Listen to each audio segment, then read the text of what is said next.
Have you not heard? Hasn't He declared to us from the start of the earth? It is He who unfolds the heavens like a velvet curtain. Lift your eyes on high and see who created these. Lift your eyes on high and see who created these. Shalom. My name is Kerry, Alexander, and this is a third part of the series of prophecies in the Heavenlies. And we're going to be going over 3 more constellations. And I just wanted to share with you that last time I did a video, which is the second one, I wanted to correct something in it, and it's concerning the constellation Scorpio. And Scorpio, I said at the time, I couldn't see how that the scorpion could have anything to do with the message, and I was saying that it was only an eagle because that's what was revealed in ancient times, and it also matched one of the faces on the cherubim, or the cherubim. But now I understand that it is both. It is an eagle and it is a scorpion, because the nature of the constellations are that they have a positive side to them and they have a negative side to them. And it's just like the verse of Scripture that says that Yahuwah is a sun and a shield. And He's a sun to the wicked, because when the sun is hot and blazing, it burns up the wicked. But when it is a shield, that's representing the Father shielding us from the hot sunlight. And it goes right along with the verse that says that we need to be under the shadow of His wings. And so that's very important for us to know. So depending on which side of the fence you're on, if you're for Yahuwah or against Yahuwah, you'll either have a positive outcome with these constellations, or you'll have a negative outcome with these constellations. So anyways, I just wanted to correct that. You know, if we are on the negative side, well, then the constellation Scorpio can actually be a scorpion, because it'll end up stinging us in the end. But if we are on the positive side, it'll be an eagle, because Yahuwah will carry us on eagle's wings, and He will take us to a place of safety.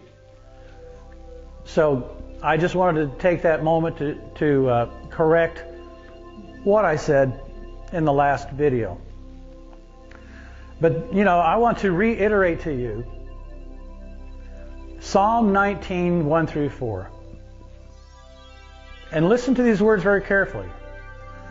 The heavens are proclaiming the esteem of El, and the expanse is declaring the work of His hand. Day to day pours forth speech, and night to night reveals knowledge. There is no speech or words their voice has not heard. Their line, or the voice, has gone out through all the earth, and their words to the end of the world. And I also want to reiterate to you Psalm 147, verse 4. It says, He, which is Yahuwah, appoints the number of the stars.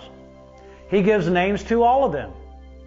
Great is our Master, and mighty in power. There is no limit to His understanding. And then in Nehemiah 9:6 reveals, and this is where we understand and get the point that we don't worship the constellations. And it says in Nehemiah 9:6, You are Yahuwah alone. You have made the heavens of the heavens, with all their hosts, the earth and all that are on it, the seas and all that are in them, and you gave life to them all.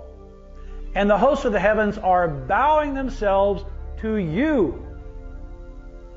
You see, the heavens are a created thing. They didn't exist at one time, whenever that time was. And so, Yahuwah is the one to be worshipped because He is the creator of all. He used His Son, of course, to do this. So, let me get started with the constellation of Sagittarius, because that's the next one that comes in line after Scorpio.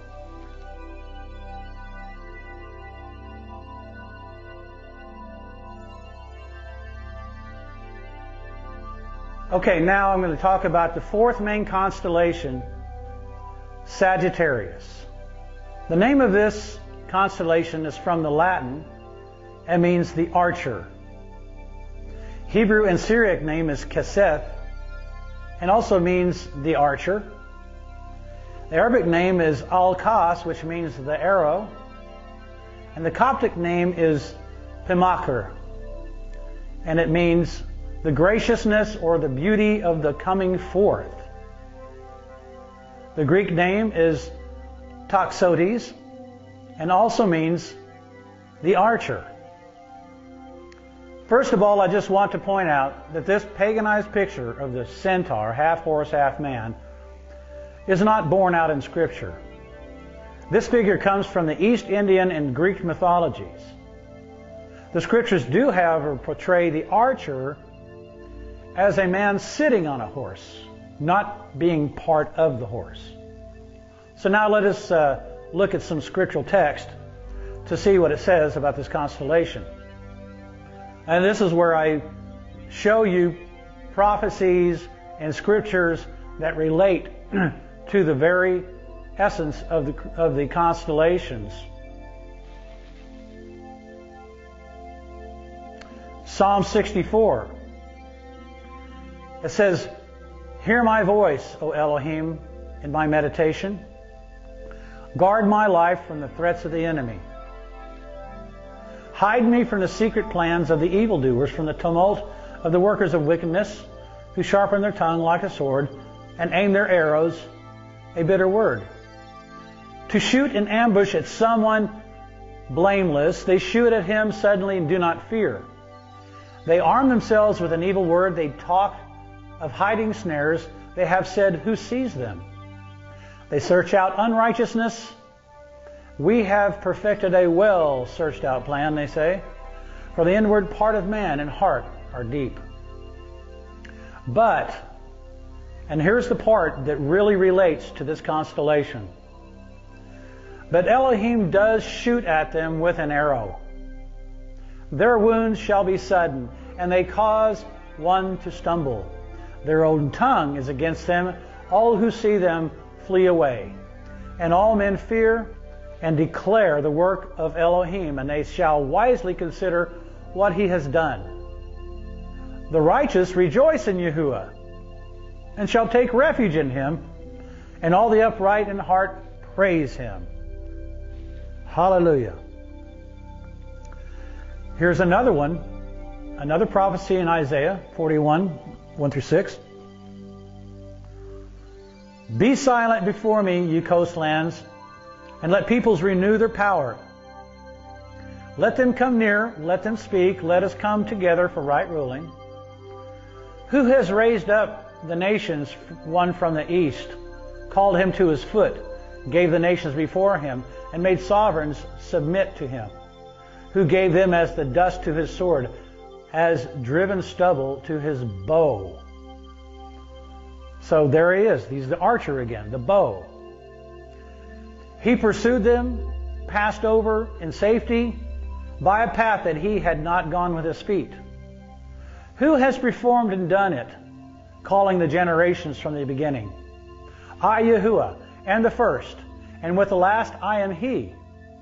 Coastlands see it in fear, the ends of the earth are afraid. they draw near and come. Everyone helps his neighbor and says to his brother, be strong. Okay, here's another prophecy in Zechariah 1 that is pointing to this constellation. In the 8th month, in the 2nd year of Darius, the word of Yahuwah came to Zechariah, son of Berechiah, son of Edu, the prophet, saying, Yahuwah was very wroth with your fathers, and you shall say to them, thus said Yahuwah of hosts, turn back to me, declares Yahuwah of hosts, and I shall turn back to you, declares Yahuwah of hosts. Do not be like your fathers, to whom the former prophets proclaimed, saying, thus said Yahuwah of hosts, turn back now from your evil ways and your evil deeds. But they did not obey or give heed to me, declares Yahuwah. Your fathers, where are they? And the prophets, do they live forever? But my words and my laws, which I command my servants, the prophets, did they not overtake your fathers? Then they turned back and said, as Yahuwah of hosts planned to do to us, according to our ways and according to our deeds, so he has done to us. On the 24th day of the 11th month, which is the month of Shabbat, in the 2nd year of Darius, the word of Yahuwah came to Zechariah, son of Berechiah, son of Edu the prophet, saying, I looked at night and saw a man riding on a red horse. And he was standing among the myrtle trees in the shade, and behind him were horses, red, sorrel, and white. And I said, my master, what are these? And the messenger who was speaking to me said to me, let me show you what they are. And the man who stood among the myrtle trees answered and said, they are the ones Yahuwah has sent to go out through the earth. And they answered the messenger of Yahuwah, who stood among the myrtle trees, and said, we have gone throughout the earth, and see, all the earth is at peace and rest. And the messenger of Yahuwah answered and said, O Yahuwah of hosts, how long would you have no compassion on Jerusalem and on the cities of Yehudah against which you were enraged these 70 years? And Yahuwah answered the messenger who talked to me, good words, comforting words. And the messenger who spoke with me said to me, proclaim, saying, thus said Yahuwah of hosts, I have been jealous for Jerusalem and for Zion with great jealousy. And I am very wroth with the nations who are at ease. For when I was a little wroth, they furthered the evil. Therefore, thus said Yahuwah, I shall return to Jerusalem with compassion. My house shall be built in it, declares Yahuwah of hosts. And a surveyor's line shall be stretched out over Jerusalem. Again, proclaim, saying, thus said Yahuwah of hosts, again my cities shall overflow with goodness, and Yahuwah shall again comfort Zion, and shall again choose Jerusalem. And I lifted up my eyes and looked and saw 4 horns, and I said to the messenger who was speaking to me, what are these? And he said to me, these are the horns that have scattered Yehudah, Israel, and Jerusalem. And Yahuwah showed me 4 craftsmen. And I said, what are these coming to do? And he spoke, saying, these are the horns that scattered Yehudah, so that no one lifted up his head, but these come to trouble them, to throw down the horns of the Gentiles that lifted up their horn against the land of Yehudah, to scatter it. Just as the eagle was used as a blessing or a curse, depending on the situation, so also is the archer portrayed bringing judgment to the nations riding on a red horse. Here in the next verse we see the white horse portraying the false Messiah as one of the 4 judgments of the apocalypse.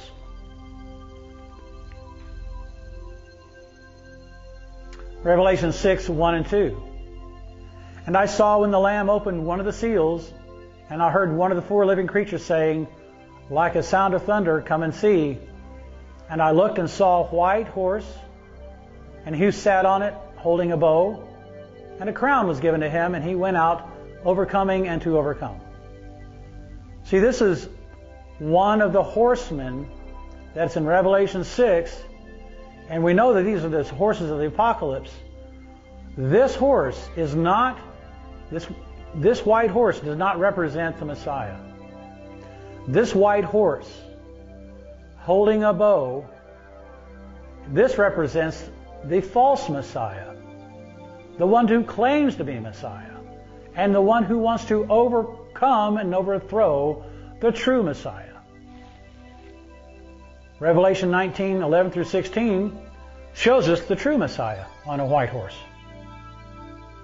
And I saw the heaven opened, and there was a white horse, and he who sat on him was called Trustworthy and True, and in righteousness he judges and fights. His eyes were as a flame of fire, and on his head were many crowns, having a name that had been written, which no one had perceived except himself. And having been dressed in a robe dipped in blood, and his name is called the Word of Yahuwah. And the armies in heaven, dressed in fine linen, white and clean, followed him on white horses. And out of his mouth goes a sharp sword, that with it he should smite the nations. And he shall shepherd them with a rod of iron. And he treads the winepress of the fierceness and wrath of El Shaddai. And on his robe and on his thigh he has a name written, Sovereign of Sovereigns and Master of Masters. See, so this really portrays what is said in the previous prophecy about the four horns. Now we have the four horsemen, which are, the nations again, and now here is the white horse with the true Messiah on it. The next constellation we will talk about is Capricorn. Capricorn is the sea goat. I mean, you can look at the picture here, and it looks like a sea goat. But what is the meaning behind this? This is the fifth main constellation. So there's 12 constellations that are on the ecliptic line. This is the fifth one, starting from Virgo. So, the Egyptian name for this constellation is Hu-Peneus, which means the place of the sacrifice. In Hebrew, the name for this constellation is Gedi, or the kid, or cut off. And in Latin, this name means the goat. Quoting E.W. Bullinger, quote, "The goat is bowing its head as though falling down in death. The leg is folded underneath the body and seems unable to rise with the left. The tail of the fish, on the other hand, seems to be full of vigor and life."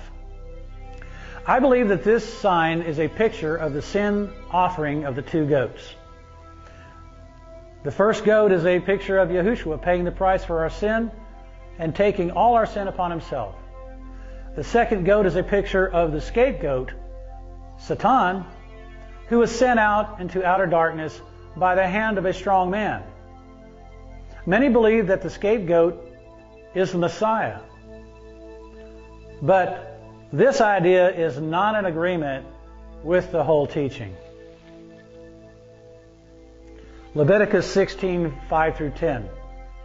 Let's read who the scapegoat is. "And from the congregation of the children of Israel he takes 2 male goats as a sin offering and 1 ram as a burnt offering. And Aaron shall bring the bull as a sin offering, which is for himself, and make atonement for himself and for his house. And he shall take the 2 goats and let them stand before Yahuwah at the door of the tent of meeting."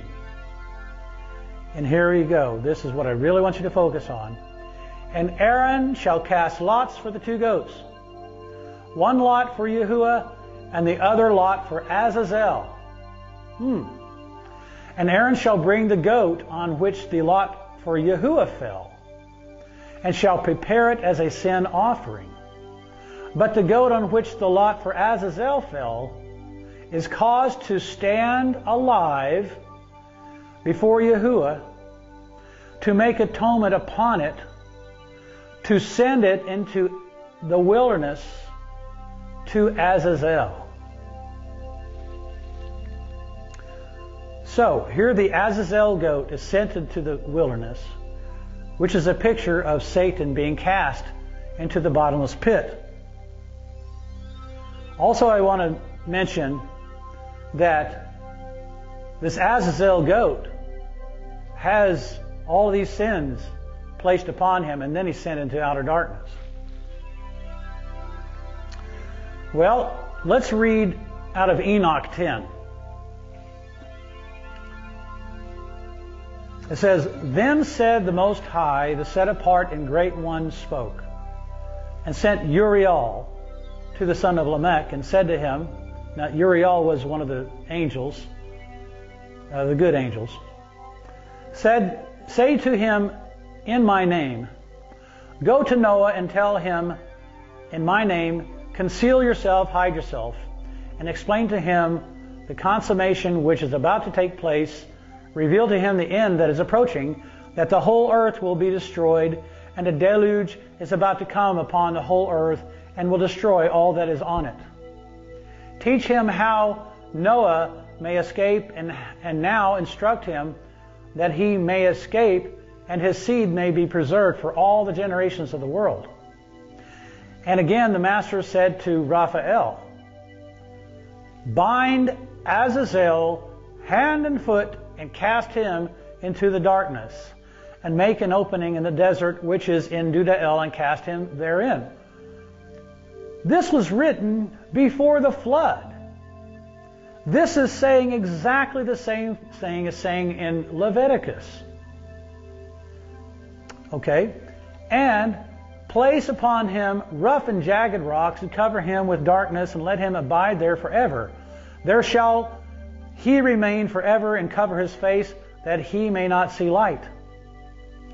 And on the day of the great judgment, he shall be cast into the fire. Restore the earth, and heal the earth which the messengers or the angels have corrupted, and announce life to it, that I may revive it, and proclaim the healing of the earth, that they may heal the plague. All the sons of men shall not perish in consequence of every secret, and that all the children of men may not perish through all the secret things that the watchers have disclosed, destroyed, and have taught their sons their offspring. And the whole earth has been corrupted through the works that were taught by Azazel. To him ascribe all sin, ascribe the whole crime. Here again, this is speaking just like it says in the book of Leviticus. Azazel is not a picture of the Messiah. Take that out of your mind. The text does not support that. And Gabriel said to the master, Proceed against the bastards or biters, and the reprobates, and against the children of fornication, and destroy the children of fornication, and the children of the watchers from amongst men, and cause them to go forth. Bring them forth, and excite them one against another, send them one against the other, that they may destroy each other in battle. Let them perish by mutual slaughter, for length of days shall they not have. And no rest that they make of thee shall be granted unto their fathers on their behalf. They shall all entreat you, but their fathers shall not obtain their wishes respecting them, for they hope to live an eternal life, and that each one of them will live 500 years.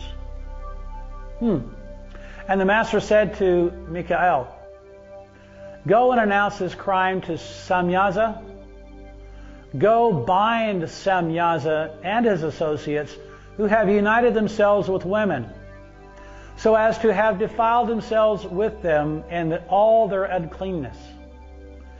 And when their sons have slain one another, and they have seen the destruction of their beloved ones, bind them fast for 70 generations in the valleys of the earth, underneath the earth, till the day of their judgment and of their consummation, till the judgment that is forever and ever is consummated. In those days they shall be led off to the abyss of fire, the lowest depths of the fire and torments. And in confinement shall they be shut up forever into the torment and the prison in which they shall be confined forever. And whoever shall be condemned and destroyed will from thenceforth be bound together with them to the end of all generations. Immediately after this, he together with them will burn and perish. They shall be bound until the consummation of many generations. He, Samyaza, will destroy all the souls addicted to dalliance, and the offspring of the watchers, for they have tyrannized over mankind. And destroy all the spirits of the reprobate and the children of the watchers, because they have wronged mankind. Destroy all wrong from the face of the earth, and let every evil work come to an end, and let the plant of righteousness, which is Yahushua, let the plant of righteousness and truth appear, and it shall prove a blessing. The works of the righteousness and truth shall be planted in truth and joy forevermore. And then shall all the righteous escape, and shall live till they beget thousands of children. And their Sabbaths shall be completed in peace. All the days of their youth and their old age shall they complete in peace. And then shall the whole earth be tilled in righteousness, and shall all be planted with trees and be full of blessing. And all desirable trees shall be planted on it, and they shall plant vines on it. And the vine which they plant thereon shall yield wine in abundance. And as for all the seed which is sown thereon shall produce for one measure 1,000. Each measure of it shall bear 1,000, and each measure of olives shall yield 10 presses of oil. Wow, what a great time that's going to be. And cleanse the earth from all oppression, and from all unrighteousness, and from all sin, and from all impiety, and all the uncleanness that is wrought upon the earth, exterminate, destroy from off the earth. And all the children of men shall become righteous and right standing with Elohim, and all nations shall offer adoration and shall praise me. And all shall worship me. And the earth shall be cleansed from all defilement, and from all sin, and from all punishment, and from all torment. And I will never again send them upon it from generation to generation and forever.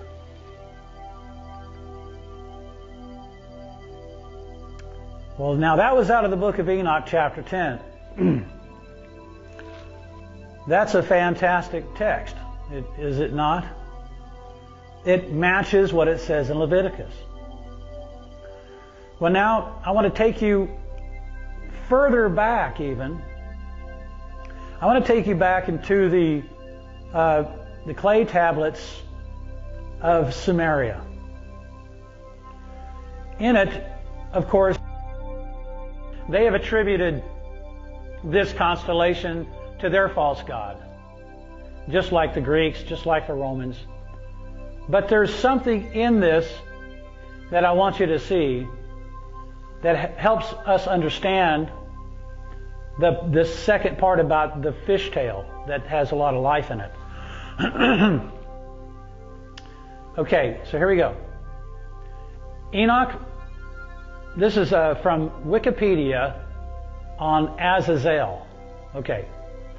Enoch portrays Azazel as responsible for teaching people to make weapons and cosmetics, which is war and fashion, for which he has cast out of heaven.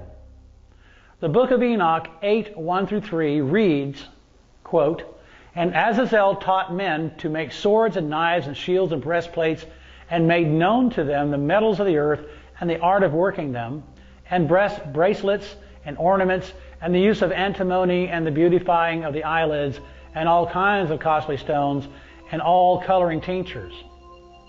And there arose much godlessness, and they committed fornication, and they were led astray, and became corrupt in all their ways." So Azazel was responsible for mixing his seed with the daughters of men. This is the meaning behind the fishtail of the goat. Now, there's a teaching out there right now that I want to focus on right now, since I'm at this particular point. There's a teaching out there that the Anunnaki came to this earth and spread their seed on a lower, a type of kind of a human being. They're saying it was below us, and they weren't as intelligent as we. And because they did this, it made us who we are, the way we are now. I am declaring to you this is a lie from Hasatan himself. This is a lie from Azazel, because Azazel was responsible for mixing his seed with the daughters of men. We were made in the image of Yahuwah. We were not made in the image of Azazel. We were made in the image of Yahuwah. We were not made in the image of Hasatan. Do not ever get that crossed in your mind. Because if we have any of this seed in us, we will not be able to enter the kingdom. So, let it be known that you were created by Yahuwah, and Yahuwah created us. That's it. So, here's Wikipedia on Enki. This is Sumerian's false god. Let me pull it up here. Early royal inscriptions from the 3rd millennium BCE mention the reeds of Enki. Reeds were an important local building material used for baskets and containers and collected outside the city walls, where the dead or sick were often carried. This links Enki to the Ker, or underworld, of Sumerian mythology. In another, even older tradition, Namu, the goddess of the primeval creative matter and the mother goddess portrayed as having given birth to the great gods, that is totally wrong also, was the mother of Enki, and as the watery creative force.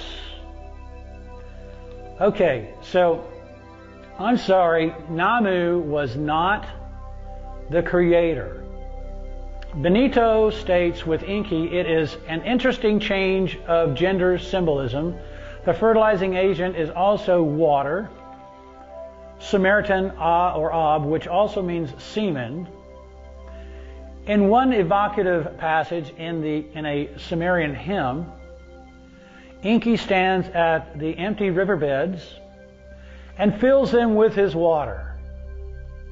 And this may be a reference to Enki's Hieros, Gamos, or sacred marriage with Ki Ninhershag, which that's, I guess, was their name for the earth.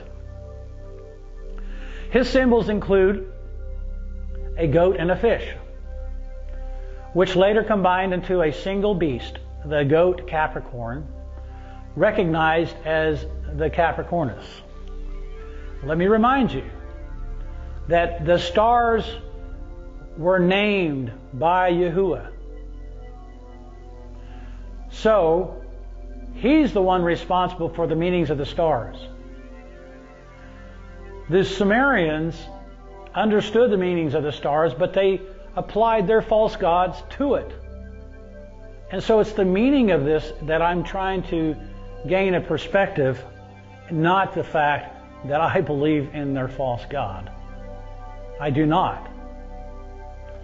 Okay. Here's a picture of Enki with a river full of fish and also a goat under him.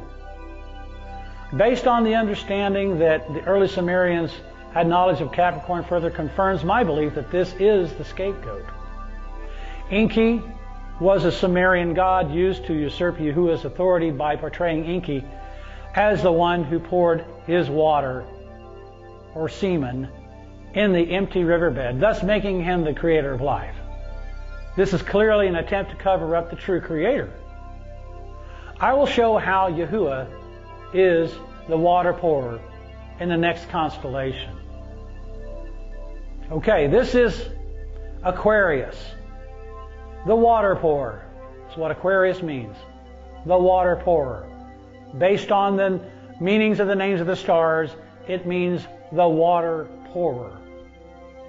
And so you get an image of someone pouring water. And that's exactly what we have in the heavens. It is the sixth main constellation, starting from Virgo. The stars in this constellation are clear in their meaning.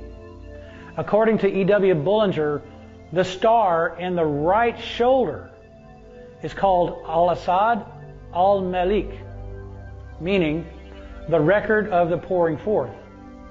The star in the left shoulder is called Sa'ad al-Sund, meaning who goes and returns, or the pourer out.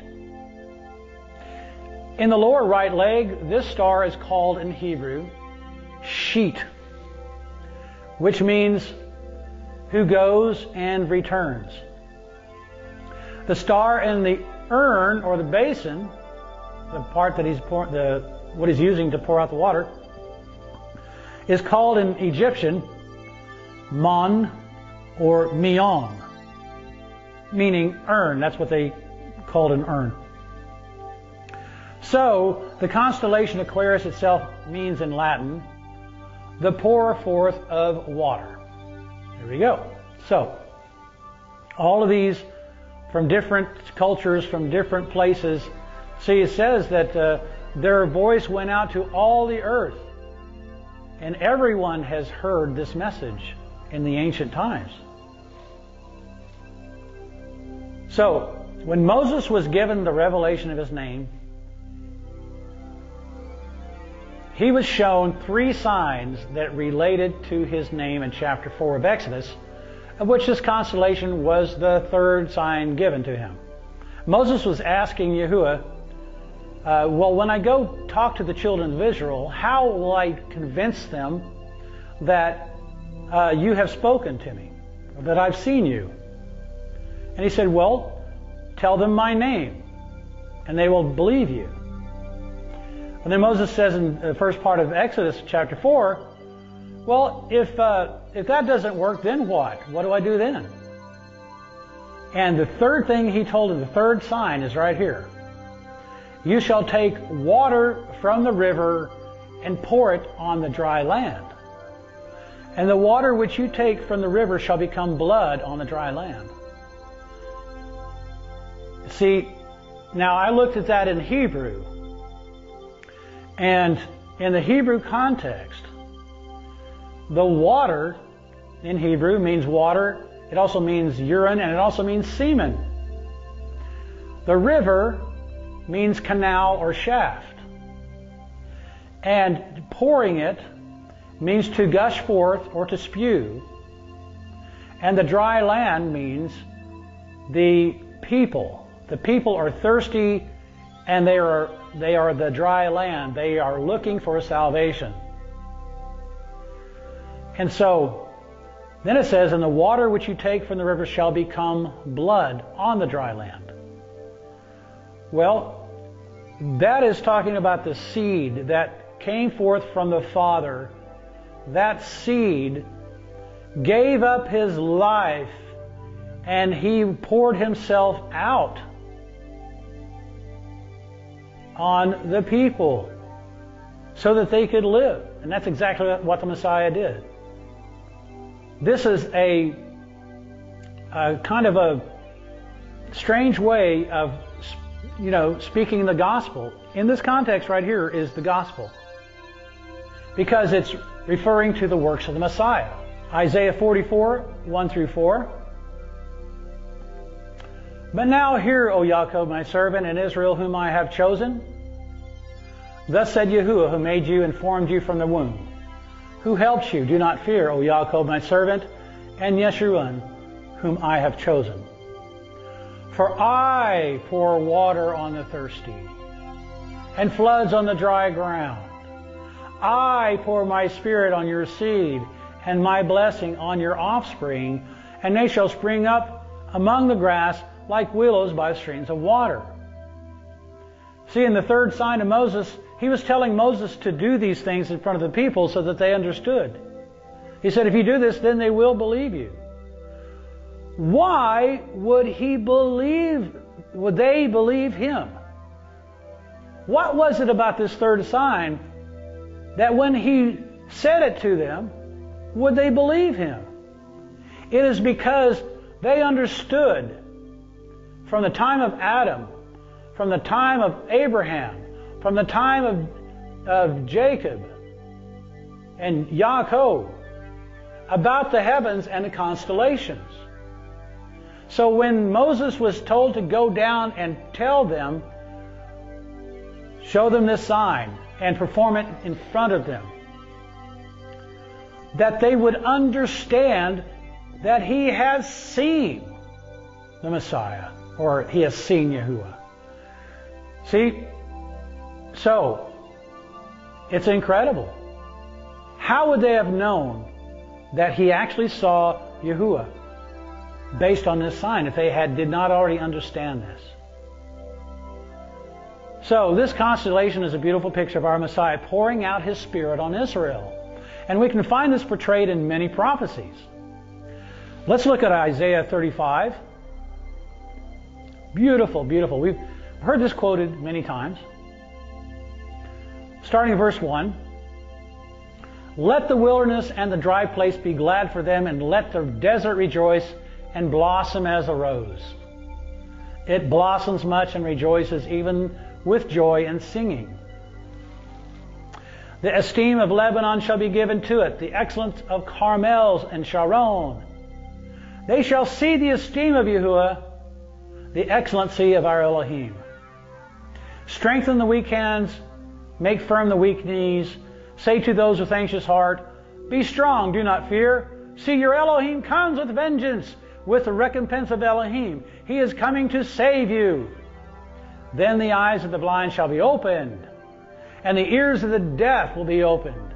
The lame shall leap like a deer, and the tongue of the dumb shall sing. Because waters burst forth in the wilderness, and streams in the desert, and the parched ground, us, brothers and sisters, being parched, longing for salvation, shall become a pool, and the thirsty land springs of water. In the home for jackals where each lay grass with reeds and rushes, and there shall be a highway and a way, and it shall be called the way of set apartness. This is declaring to us that the way is revealed in the heavens. The way is revealed through the constellations. The gospel, the message, the good news has been displayed across the heavens. Look at the water pour. He's going to pour His Spirit out upon us, and we will be revived with newness of strength. We will be resurrected. The unclean does not pass over it, but it is for those who walk the way, and no fools wander on it. No lion is there, nor any ravenous beast go up on it. It is not found there, but the redeemed shall walk there. And the ransomed of Yahuwah shall return and enter Zion with singing, with everlasting joy on their heads. They shall obtain joy and gladness, and sorrow and sighing shall flee away. Hallelujah! I am so ready for that time. Here's another prophecy in Isaiah 45 that is literally pointing to this constellation Aquarius.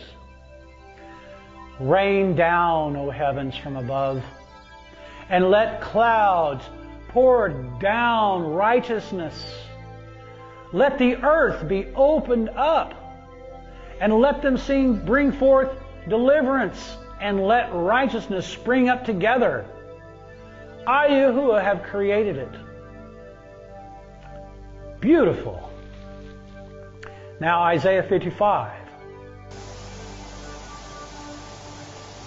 Oh, everyone who thirsts, come to the waters, the water pour. And I didn't say water pour, I added that in there. But we know who he's talking about. Come to the waters. And you who have no silver, come, buy and eat. Come, buy wine and milk without silver and without price. Why do you weigh out silver for what is not bread? And your labor for what does not satisfy? Listen to me and eat what is good.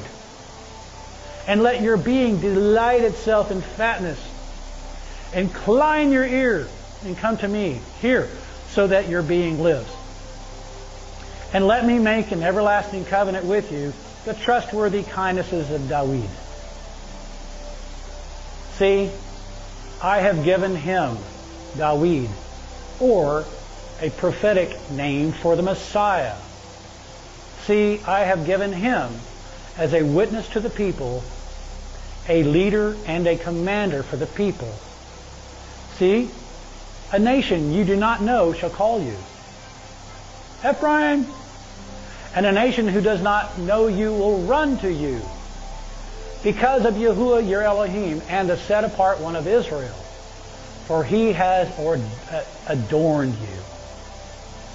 Okay, I want to stop here for a second and talk about the adornment. Remember the high priest had the breastplate, and he had these jewels, 12 jewels on his breastplate.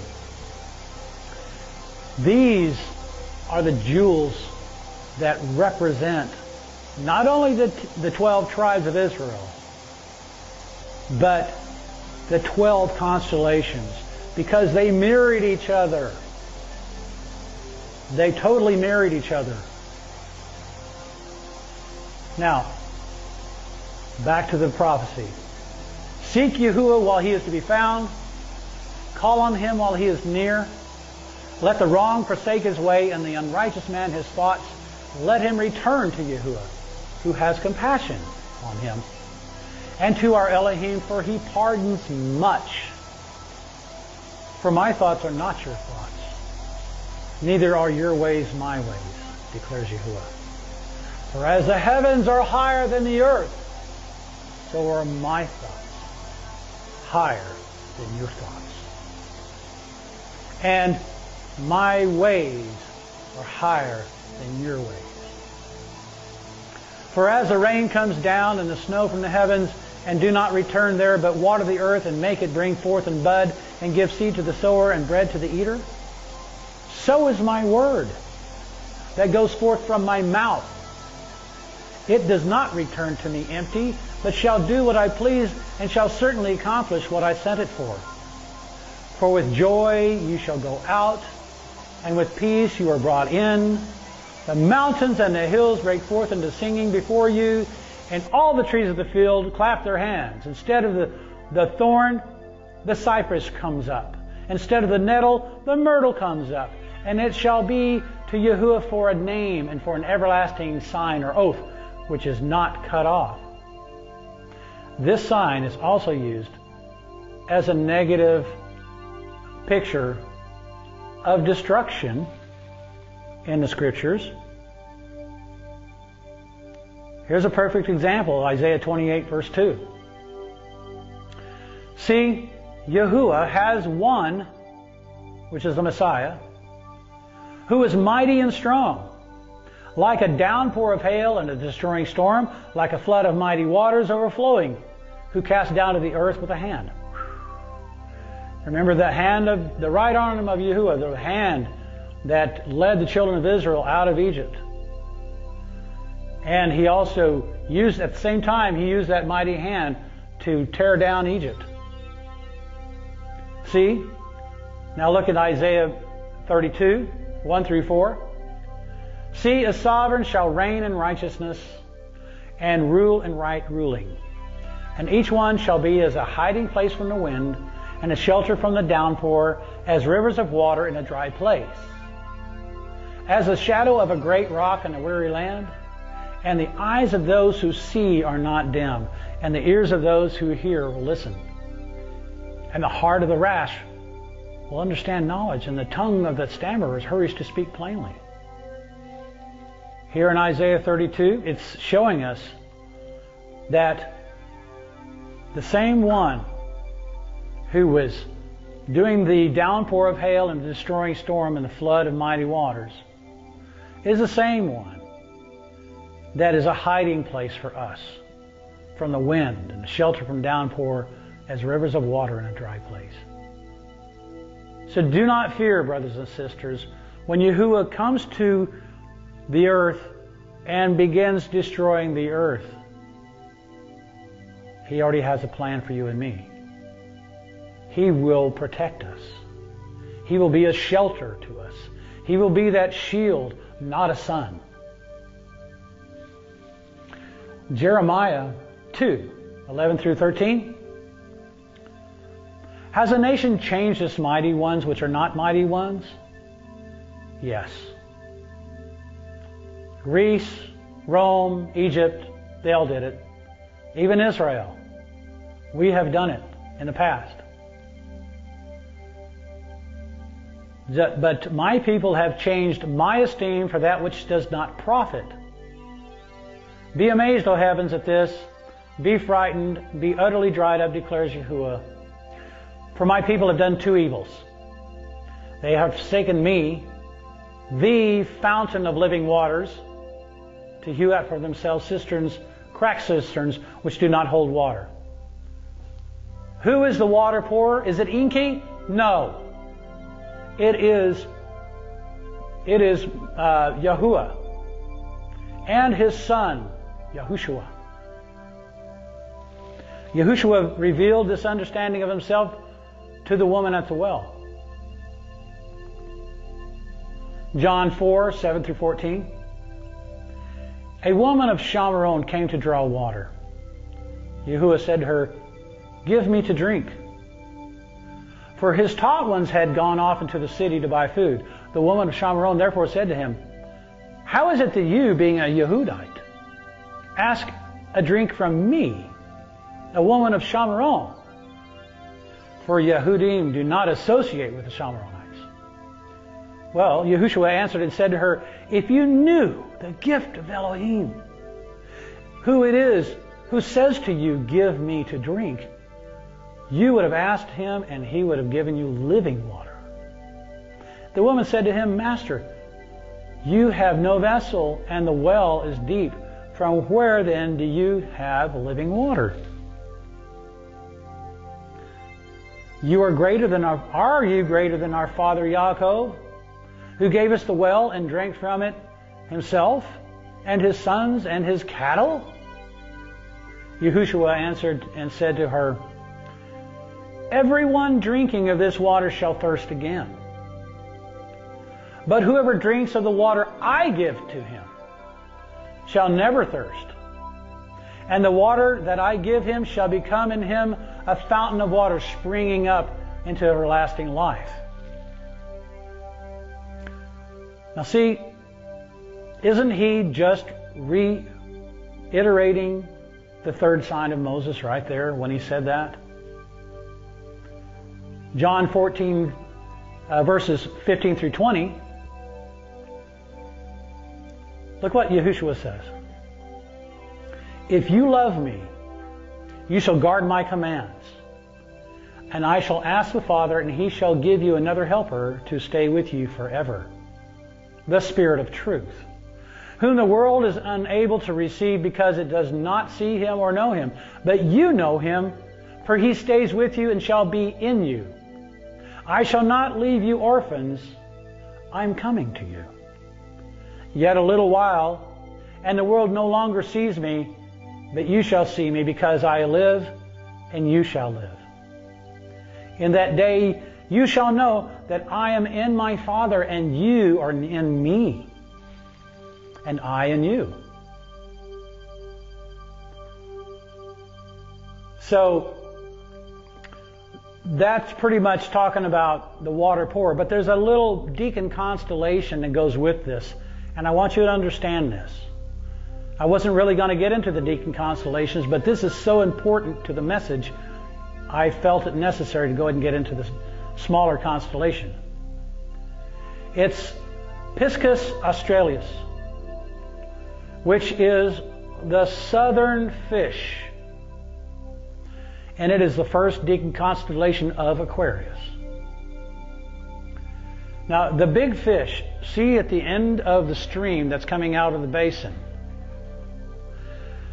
Yes, the big fish at the end of the stream in this constellation is connected directly to Aquarius and is the recipient of the blessings being poured forth from the man in the heavens.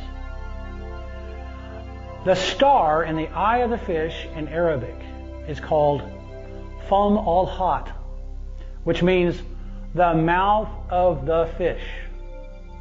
And it is one of the 4 cardinal points in the heavens. This star is Fam al-Hat. Now, let's read Deuteronomy 33, 26 through 29 concerning this. O Yeshurun, there is no one like El, riding the heavens to help you, and on the clouds in his excellency. The Elohim of old is a refuge and benefit, our everlasting arms. And he drives out the enemy from before you and says, destroy.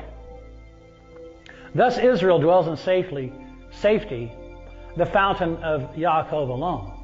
In a land of grain and new wine, his heavens also drop down dew. Blessed are you, O Israel. Who is like you, a people saved by Yahuwah, the shield of your help, and he who is the sword of your excellency.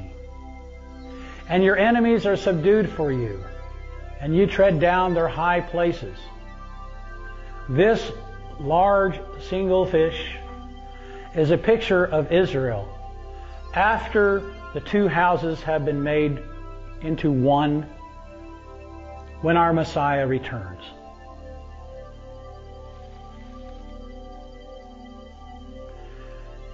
Now, there is another constellation that this is connected to because of the fish, the big fish. There's another constellation called Pisces. And it is a fish going this way and a fish going this way. So if we had a map of Israel and overlaid it on these 2 fish, you would have the house of Judah headed eastward into Babylon.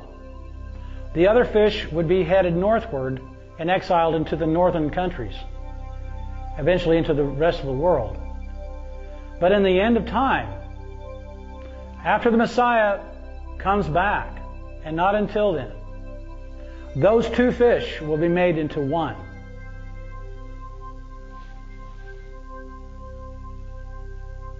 Let's see, Jeremiah 31, verses 31 through 33. See, the days are coming, declares Yahuwah, when I shall make a new covenant with the house of Israel and with the house of Yehudah. Notice there's 2 houses there.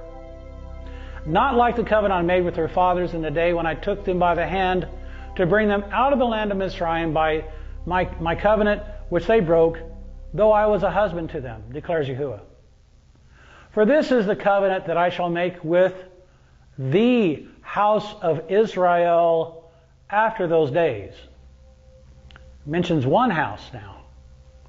That means when this covenant is fulfilled, that will be when the Messiah returns, and the house of Israel shall be one, declares Yahuwah. I shall put my Torah in their inward parts and write it on their hearts, and I shall be their Elohim, and they shall be my people. So, after those days, Israel is seen as a single house instead of two. Here, Isaiah 11, verses 12 and 13 says, And he, Yahushua, shall raise a banner for the nations and gather the outcast of Israel and assemble the dispersed of Yehudah from the four corners of the earth. That's what the Messiah said in Matthew 24. When he, after the sun and the moon are darkened, then he shall send his messengers and they will gather the remnant from the four corners of the heavens. And the envy of Ephraim shall turn aside, and the adversaries of Yehudah will be cut off. Ephraim shall not envy Yehudah, and Yehudah not trouble Ephraim. Now, here's Ezekiel 37. Thus said the Master Yahuwah, See, I am taking the children of Israel from among the Gentiles, wherever they have gone, and shall gather them from all around, and I shall bring them to their land. And I shall make them one nation in the land, on the mountains of Israel, and one sovereign shall be sovereign over them all, and let them no longer be two nations, and let them no longer be divided into two reigns. You see, this prophecy was given in Ezekiel 37 immediately after an earlier prophecy in the same chapter about the dry bones, where Yahuwah poured out His Spirit upon the dry bones, and He put flesh and sinew on the bones, and He made them stand on their feet, and He gave them His Spirit. And then the prophecy of the two sticks becoming one in the hand of Yahuwah. That's a perfect picture of the two nations coming together after the Messiah has returned, after the resurrection of the dead, not until. Don't let anybody try to deceive you in any way, trying to make you believe that any organization or any other man-made entity can bring the two houses of Israel together. It would be a Herculean task. But this task is for Yahuwah and Yahuwah alone, and He will do it. Hallelujah. Well, this is the conclusion of the three signs that I wanted to share with you. And I want to thank you for opening your ears, your heart, and your eyes, and allowing the Spirit of Yahuwah to move upon you so that you can understand the message in the stars, the gospel in the stars. It is absolutely all there. So I thank you, and may Yahuwah bless you and keep you.